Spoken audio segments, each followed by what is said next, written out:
Hello and welcome to Selection with Sathi. Today we study Pythonic objects from Fluent Python Chapter 11. We will cover object representation with underscore rep underscore str and format class methods versus static methods, hashability, slots for memory efficiency, and name mangling. These concepts are fundamental to writing truly Pythonic classes. Python objects have three string representations. Rep produces an unambiguous string for developers. It's used in the debugger, the console, and in error messages. Str produces a readable string for end users. It's called by print and str. If str is not defined, Python falls back to rep format is called by the format function and fstrings with format specifications. Class method and static method are often confused. A class method receives the class itself as the first argument, called CLS. Its primary use is alternative constructors like Vector2d from bytes. A static method receives neither self nor CLS. Luciano Ramalho argues that if a method doesn't need CLS, it might be better as a plain modulable function. For an object to be hashable, it needs three things: hash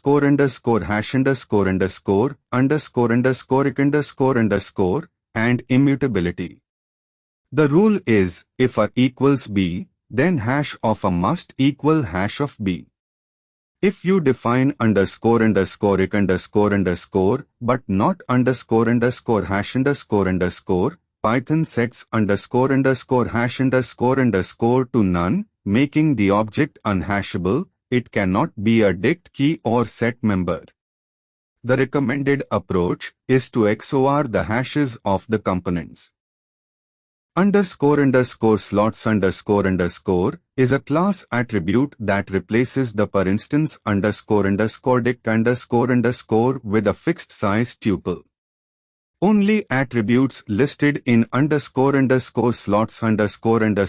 are allowed. This saves 30 to 40% memory when you have millions of instances. The trade-off is that you cannot add arbitrary attributes at runtime. Use slots when you have instances with a fixed set of attributes. Python has two levels of privacy convention. Single underscore, like protected, is a convention only the attribute is still accessible. Double underscore, like private, triggers name mangling.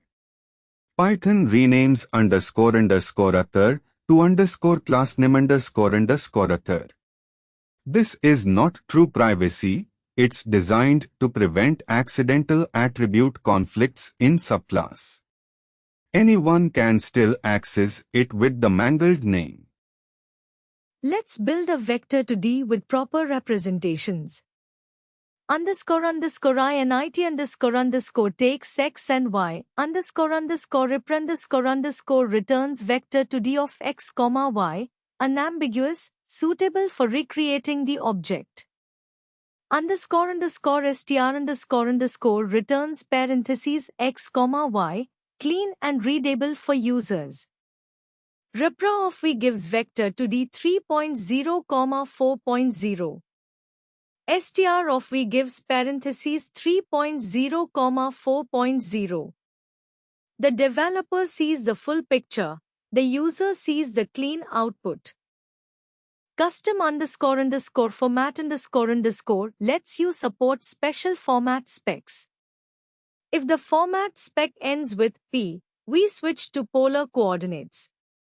Calculate magnitude with abs of self and angle with a turn too. Format of v,.3ep gives the polar representation with scientific notation. This makes your objects work seamlessly with f-strings and the format function.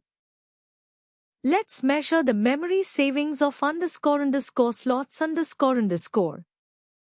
PointDict uses a regular __dict__. Each instance takes 152 bytes. PointSlots declares __slots__ as x and y. Each instance takes only 56 bytes. That's a 63% reduction in memory per instance. With a million points, that's 96 megabytes saved. Use __slots__ for data-heavy classes with many instances. To make Vector2d hashable, first make x and y read-only with that property. Store the values in private attributes __x and __y. Define __ek__ to compare tuples of both vectors. Define __hash__ to XOR the hashes of x and y. Now you can use a Vector2d as a dictionary key or add it to a set. The key insight: hashability requires immutability. Essential tips to remember. Always implement __rep__. It is the fallback for __str___ and the debugger's default. Add class method is for alternative constructors like from bytes. Defining __ek__ without __hash__ makes the object unhashable. __slots__ saves memory but prevents adding new attributes. Double underscore is not security, it only prevents accidental name conflicts in subclass. For more concept videos like this, download the Selection with Sathi app. Like and subscribe. Thank you.